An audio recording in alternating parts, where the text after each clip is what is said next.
Hi there, and thanks for tuning in to the last edition of your Wheel and Anchor weekly newsletter for 2021.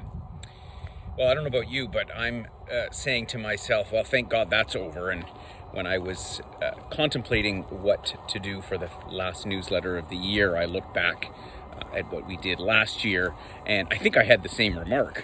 Here we are, yet another year later.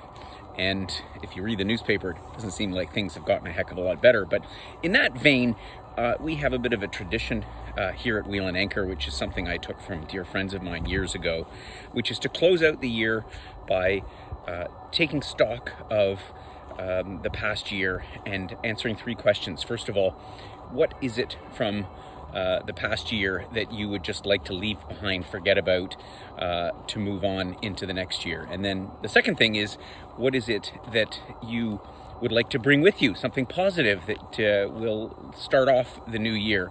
And thirdly, what is something that you'd like to do more of or focus more on in 2022? So as I was reflecting on these questions, and thinking about what I've said in years past, I think there's a lot of value in this kind of an exercise. And for me, I can say for certain that the most important thing that I want to let go of from 2021 is the anxiety and frustration around everything related to the C word and how that has affected us at Wheel and Anchor and frankly travelers everywhere. And that, that has been undoubtedly the thing that has plagued us. We thought it was going to be over long before now, and yet here we are today. So, but I'm going to leave that all behind.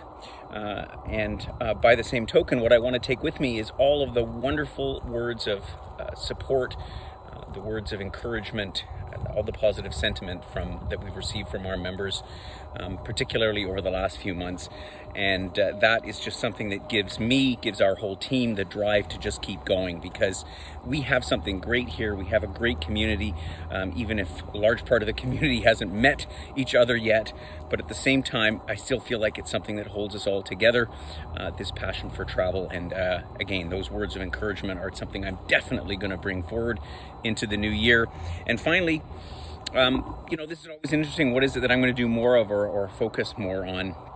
And I'm taking on in 2022 to elevate my level of consciousness, my level of being in the present moment. And I'm certainly consider myself very blessed, and I'm very grateful for the degree to which I'm able to travel around the world and experience things and meet people and that the vast majority will probably never get to do. And so taking time to reflect on that, in my case, more meditation and more being in the present moment is my big focus for 2022. And any of you that will participate in our next upcoming couple of trips might get a bit of a taste for that, because I'm going to introduce some of that into our trips. So all that being said, I just want to say once again, Happy New Year. Thank you for all of your support. We'll look forward to catching up with you next week. In the meantime, we'll have some webinars and stuff, but most importantly, have a safe and wonderful ride into the new year.